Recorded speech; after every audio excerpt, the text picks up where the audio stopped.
Welcome to the Greater Than Business podcast, where it's all about creating an amazingly successful business without sacrificing your quality of life, because life should be greater than business. And now, here is your host, Courtney Bedore. This is episode 28 of the Greater Than Business podcast, and today we are going to be talking all about how to get yourself organized. And I know that a lot of you have been waiting anxiously for this episode because it is such a sexy topic, because everybody loves to get organized, right? So basically, what we're going to be talking about today is quick things that you can use in your day-to-day life that will help to get you more organized, because right now is the perfect time of the year to get organized.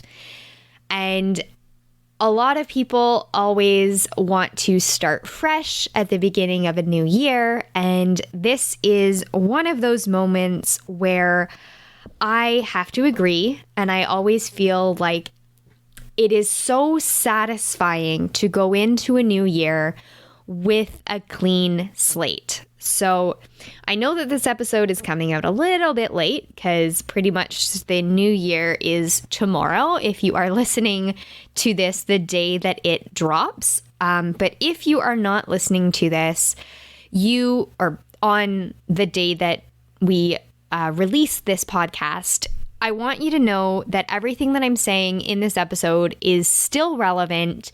It is still things that you can do at any point during the year. But I know specifically a lot of people around the new year like to get organized. So I'm going to tell you a couple things in no particular order.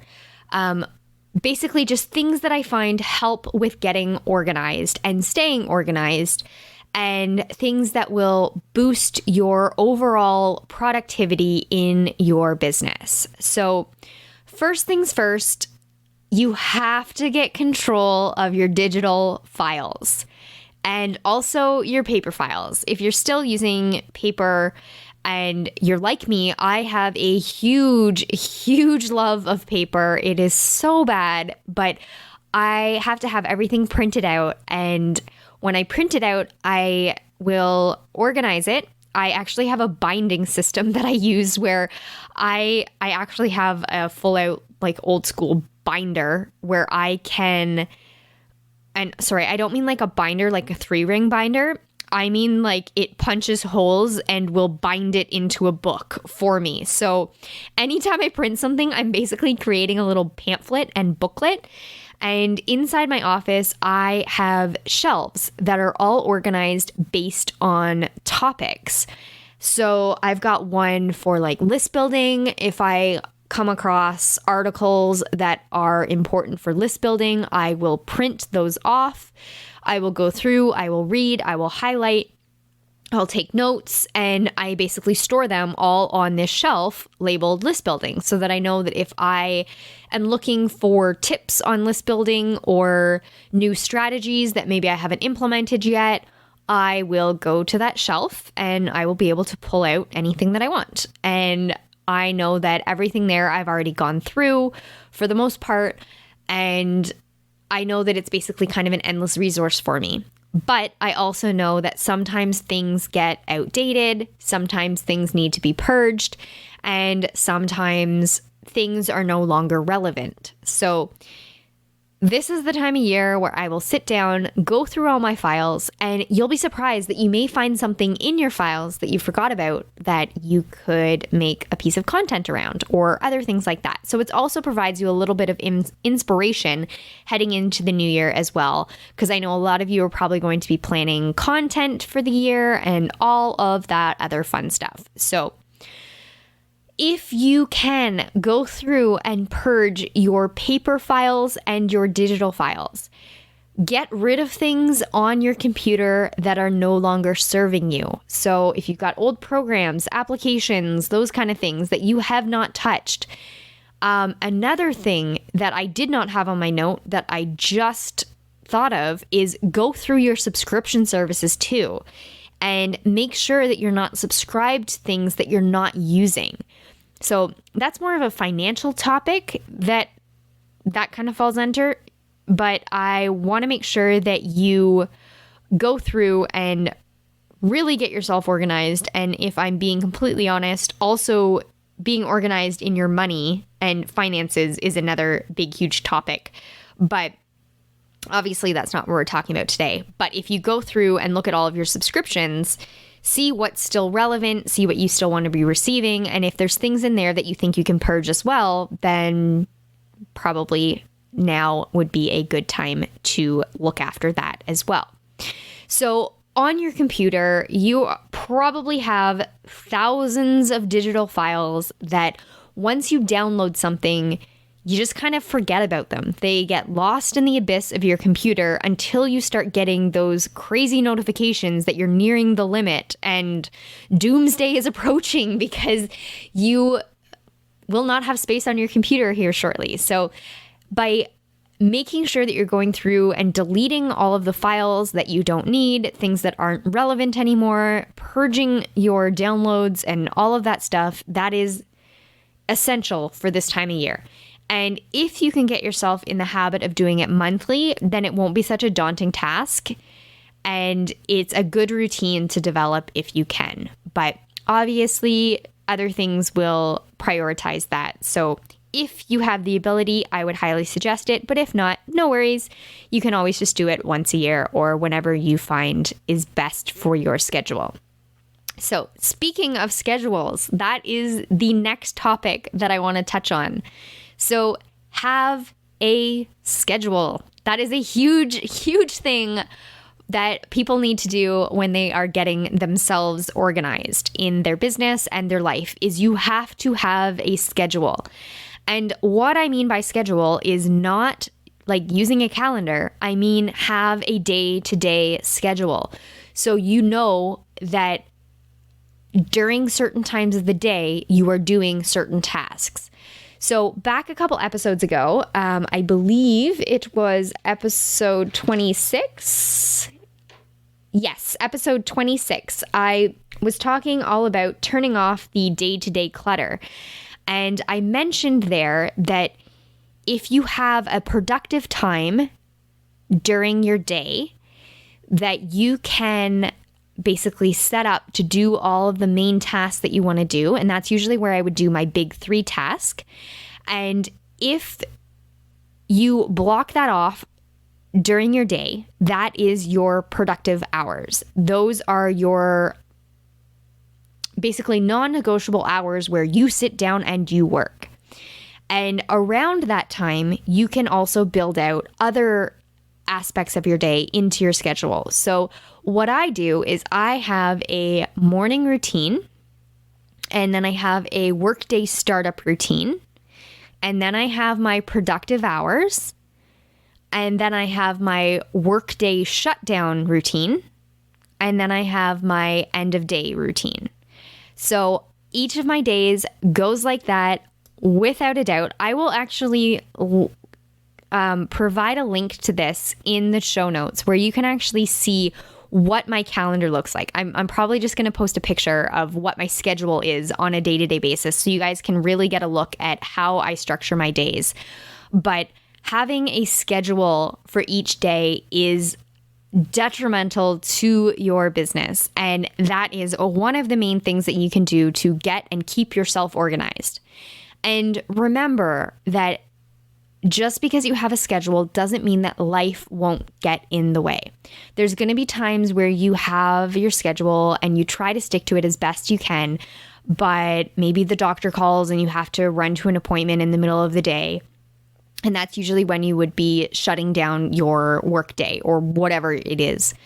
Things like that are going to happen, which is why you also need to use a calendar. So what I have is this system where I have a calendar set up, and in my calendar, I have my schedule posted. So I go by the hour and I know what I'm supposed to be doing for each slot of time. But also on my calendar, I know and see where I'm going to have those hiccups in my schedule. So if I have like parent-teacher interviews or something like that, where it is going to pop up and not really ruin my day, but basically affect my schedule, then I know that it is on my calendar. So my calendar is different than my schedule. Although my schedule is on my calendar is where I keep track of all of those ins and outs and different things that come up on a random basis. Whereas my schedule is my ideal schedule that I will stick to on normal days. So that is how I kind of differentiate between the two. There's calendar and schedule. But by having both of those, that allows me to be super organized, and I have them both on paper and on my computer. So I have a digital calendar, which is where most of my appointments go, but I also use a planner. So that's a third element brought into this little point here. So my planner is where I plan out goals and where I list out my big three. So my schedule is where I know that my productive hours are going to be between the hours of 11 to 2.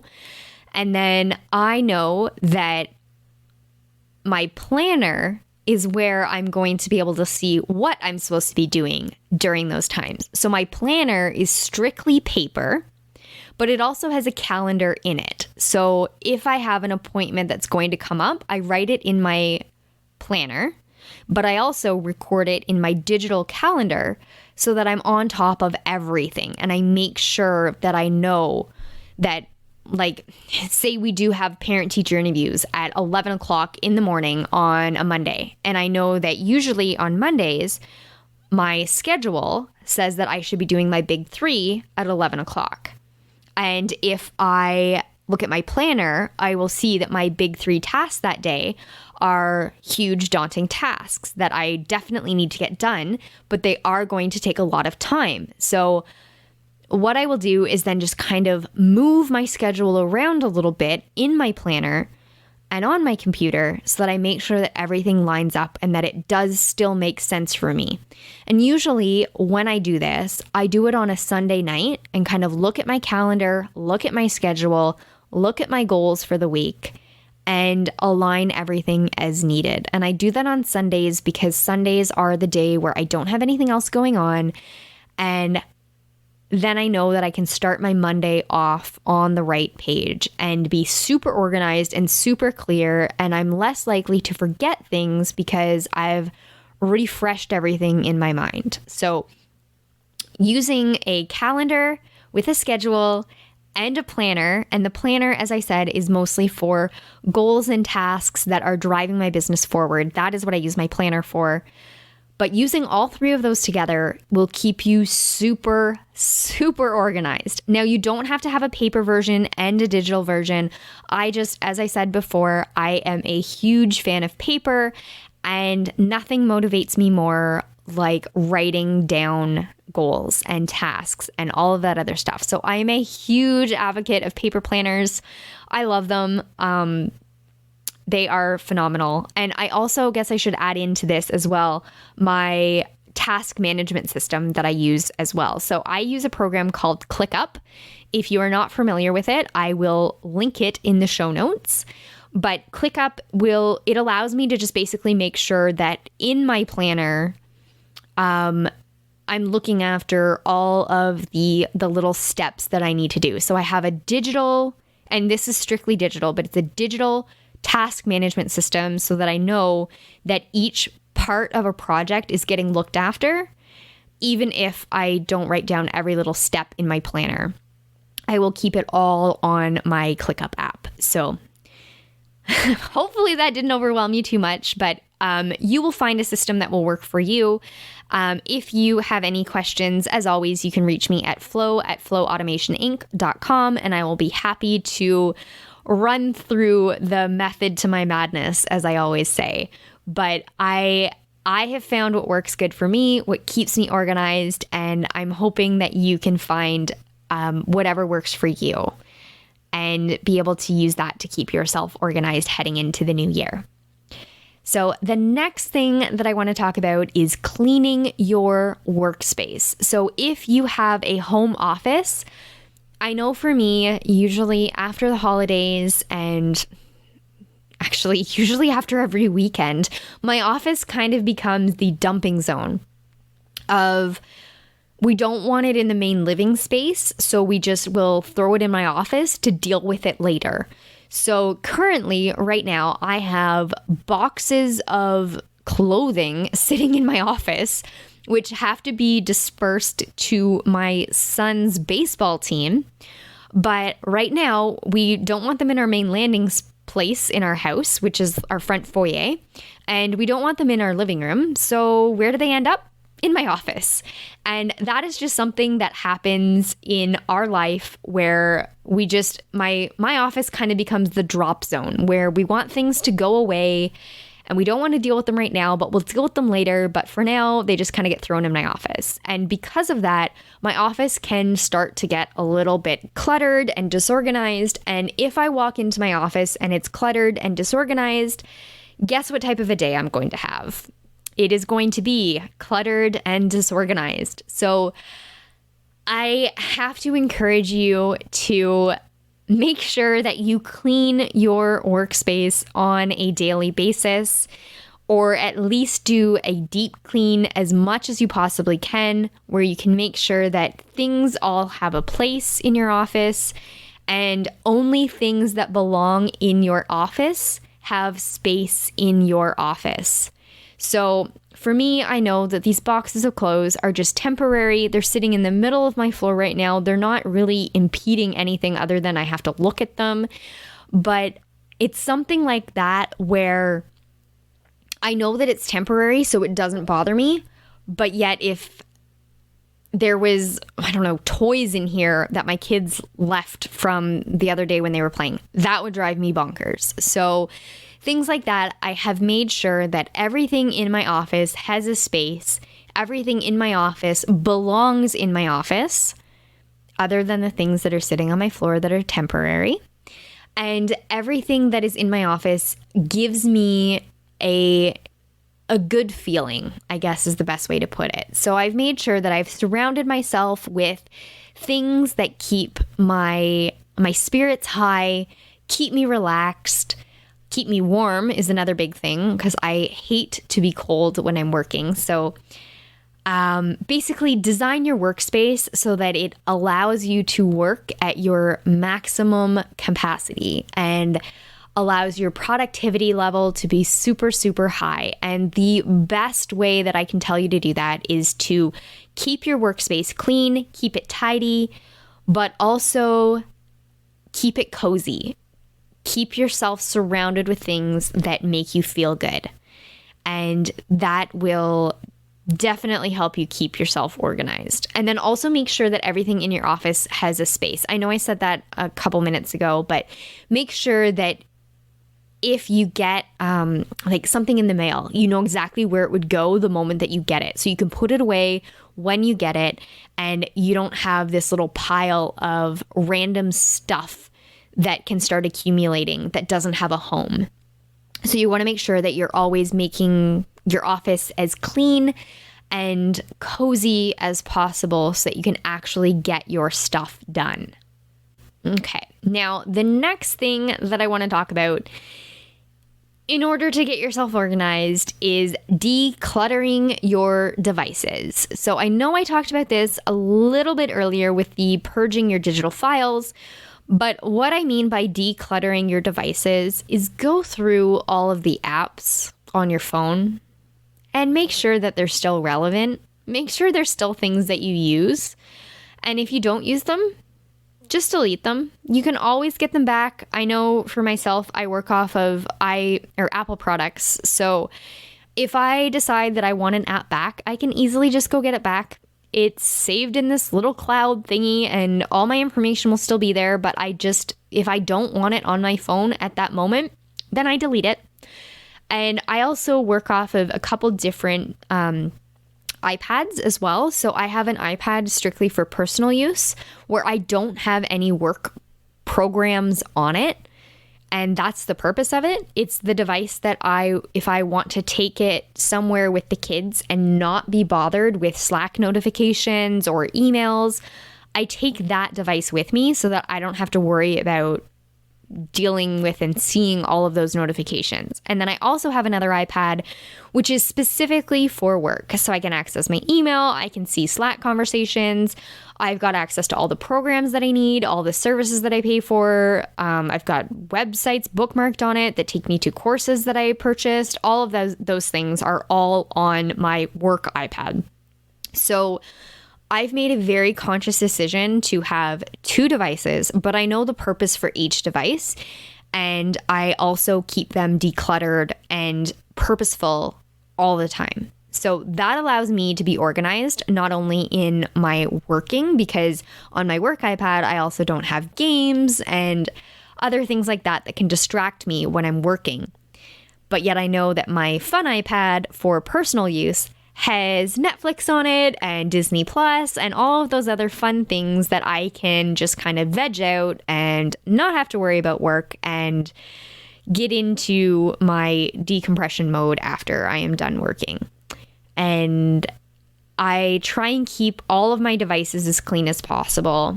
The only one that right now really needs to be decluttered is my computer, because I've got a couple programs on there that I'm actually just looking at it right now, and there's at least 3 that I can see that I have not opened in a long time. So we definitely I'm going to be decluttering my device as soon as I am off of this recording session. So declutter your devices, make sure that everything that you have is relevant and is useful to you. And if you don't need it anymore, delete it. You will thank me later. Okay, so the next item that I want to talk about so that you can get yourself organized heading into the new year is tidying up outstanding projects. So make sure that if you have a couple things that have been kind of things that you've been meaning to do that haven't been done, or little things that that are on your to-do list, polish those off as quick as you can, tidy up outstanding projects, make sure that things are basically you can start fresh, and really get yourself organized and make sure that you don't have any loose ends that are behind you that you've just kind of like, oh, I'll deal with that later. And then, reality check, later is here right now. So do it. Just get rid of them. You will feel so much better once you've tidied up all of those outstanding projects or emails or whatever it is that you need to tidy up. But basically anything that you've been procrastinating on or have just basically been anything that's half finished, just get it finished so that you can really truly feel like you're starting fresh and that you can keep your head organized as well as your projects organized and your business organized. And by tidying up those outstanding projects, you're basically just finishing those up so they're not bothering you anymore, and so that they are things that you don't have to worry about and things that you don't need to focus your time on anymore. So tidy those up, get them done, figure it all out, and then you can really, really start to get yourself organized when you don't have those looming projects that are still waiting to be completed sitting in your rearview mirror, because it definitely will weigh on your productivity for sure. And then that leads into, I guess, the other topic. My final thing that I want to talk to you about with getting yourself organized is having a back burner list. And what a back burner list is basically everything where, I guess I'll use an example here. So if I sit down and I start working on a project and that sparks me to think of something else that would be absolutely amazing to have in my business, or if I sit down and listen to a podcast and I hear someone talk about something and I get inspiration for something that I could build or something that I want to incorporate in my business, I have a back burner list. And the back burner list basically means things that I can't do right now because I'm busy doing other things that are pushing my business forward. But the back burner list are things that will soon become projects that I'm going to work on. So where I have my back burner list is on ClickUp, which is as I mentioned, my task management system. And I basically just have kind of a list of ideas. And that's all the back burner list is just basically ideas that have come to me at some point that I want to implement, but I know realistically I have to finish up what I'm doing first before I can implement those. And it's fun because if you get super, super motivated by something that you're putting on your back burner list, you will be surprised how fast you will be able to complete tasks that you're currently working on so that you can start tackling that new project. So it's a really fun way to kind of motivate yourself. But by having that back burner list, you're not going to forget those aha moments that you have throughout your business. But you have to also remember that when you do get those aha moments and those like huge bursts of inspiration, you can't stop working on what you're already working on. You have to complete those projects first, or else, as I said in one of my recent episodes, you're going to have 500 uncompleted projects and nothing to show for it. So you definitely want to finish what you're doing. You want to get those tasks done, looked after, dealt with, and then tackle your back burner list. So those are my quick tips so that you can get yourself organized this year.